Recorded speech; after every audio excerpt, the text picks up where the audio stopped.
Let me tell you something that's going to make a lot of veterinary practice owners uncomfortable. You could be leaving millions on the table because you're thinking about compensation all wrong. Let me prove it with a real story that just happened. I'm Dr. Michael, founder of TransitionToElite.com. We help multi-doctor practices to sell for the highest price and the best deal terms, and have sold over $250 million worth of practices. And I only share that so you know this is from real life experience. So let's meet Dr. Darcy. She's from the Northeast, and she almost made a multi-million-dollar mistake. She got an offer for $1.2 million.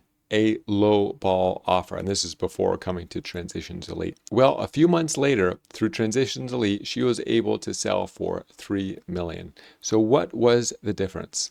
Let's break it down and why most practice owners are really killing their exit value based on pride. So here's the deal. You might be thinking that you should be commanding an above market rate. Or you might be thinking that family members in your practice should be commanding a high salary because they deserve it and that is what they're worth. Well, that is exactly what a buyer will enable you to do, and it's kind of like stringing the rope, stringing the noose, and then you're jumping right into it. And so why is this like an extra tax on your exit? So here's the math. Let's just say you're producing $800,000 in revenue. Now the correct pay would be about 22% or $176,000 of salary. Again, $176,000 of salary. However, you might think, you know what? I deserve more than that. I should be getting $224,000 of salary. So, instead of 22%, 28%.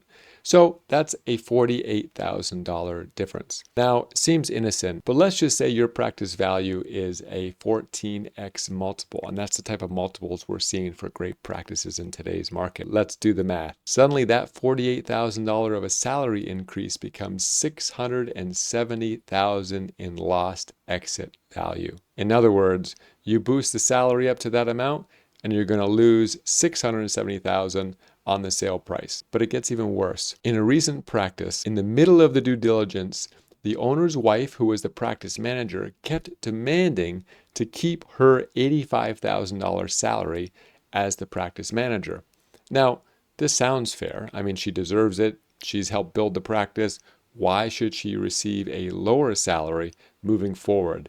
But this is exactly the wrong strategy that you as the seller need to be thinking. Let's break this down. So the market rate for a practice manager in a small to mid-sized practice would be about $60,000 to $65,000 in their local area. So that's about a $20,000 gap between what the market rate would be and what she's demanding. Now, if we take that same 14x multiple, assuming it's a mid-sized practice, we do the $20,000 difference times the 14x multiple, and we come up to $280,000 in lost value. And the reality is you're probably only going to be working as the manager in that practice for a few more years, and then it will transition to another manager, allowing you to simply be a consultant or to move on to your next venture. But here's where it gets even worse. So the buyers know that you're not going to stay forever, and nor will you want to.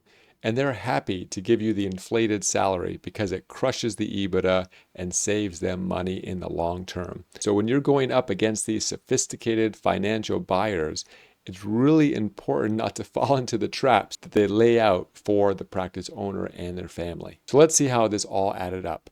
The inflated owner's compensation came to $672,000 of lost value, and then the inflated manager's salary came to $280,000 of lost value. So that's a total of $952,000 in a decrease in sale price. And the question is why? And it's because it is linking the self-worth with the salary rather than being a smart business owner thinking about what will maximize the value. And so why is this? It's because of the link of self-worth to salary. And instead of being a sophisticated business owner, we allow our ego to get in the way, and the buyers are too happy to accommodate. So what should you do when it comes time to sell?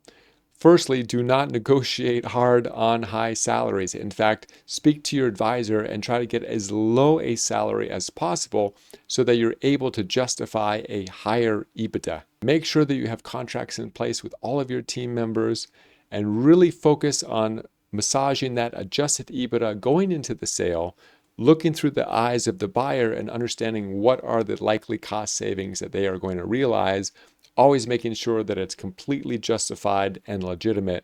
But this is going to be the extra EBITDA that you deserve and which your practice is actually making for the buyer. If you're a practice owner and you're wondering, what do I do next? Click the link below in the description or in the pinned comment. And what you'll see is a free practice value estimate. You can speak with me or with my team, and you'll be able to understand what's your practice worth. Is it ready to sell? Are there buyers in the area, and what type of buyers? If you're a practice owner, then click the link in the description or in the comments to get your free practice value estimate. You and I will have a conversation, or a member of my team, and you'll understand what is your practice worth, who are the potential buyers, and is your practice ready to sell, or are there weaknesses that should be focused on now so you can sell later? And don't forget, the key driver of your practice value is in fact market timing. So it's very important to understand what your practice is worth in today's environment. And if there are buyers that are interested in your specific area, that will boost your valuation tremendously.